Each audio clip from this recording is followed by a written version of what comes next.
kuzza omwezi mwenda mu kulukusa bitungotungo 1962 bendera ya Bungereza yamanyi b'ennyonga Union Jack yawanulwa ku mirongooti gya Uganda n'esikizibwa bendera ya Uganda ng'akabonero akalaga nti obufuzi bwa Bungereza mu Uganda bwali bukomye era nga bannayuganda bafunye eddembe okutandika okwekulembera n'okwekolera ku byetaago byabwe nga bayita mu bakulembeze baabwe.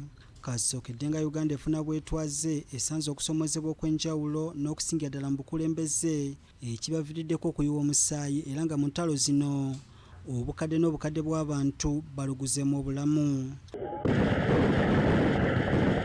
Olwaleero giweze emyaka 59 kasookedde nga Uganda efuna bwetwaze wabula nga olw'okwerinda ekirwadde ki COVID-19 bannayuganda batono nnyo abayitiddwa okwetaba ku mikolo gy'eggwanga emikulu egibadde ku kisaawe kya Ameefuga Kololo.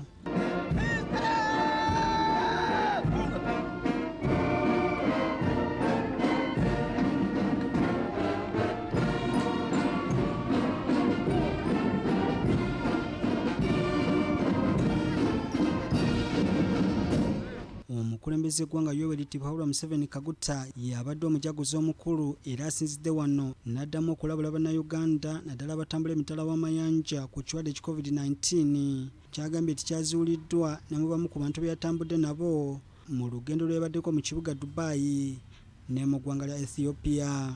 We came back with 3 coroners, 2 from Dubai and 1 from Ethiopia. I don't know, this does not include those ministers who went. Be careful about those ministers. These were just my group. And one of them was the mechanic of my aircraft who was sitting with us in the aircraft. So when we came back, they had to check us again. We are still all right, but we shall have to check again after a few days. Avoid all these unnecessary troubles. Shimanyi kyemulonda kyemunoonya eyo abannayuganda gye bateera okwenjeera.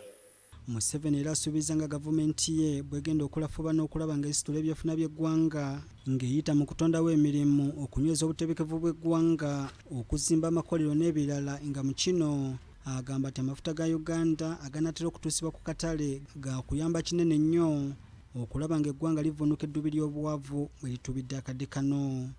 The wealth creators support peace because they do not want their economic activity to be disturbed, and when they decide to fight, it is for a big reason, like when we decided to fight Idi Amin, because he had no capacity to understand patriotism or Pan-Africanism, which are crucial for our survival and prosperity.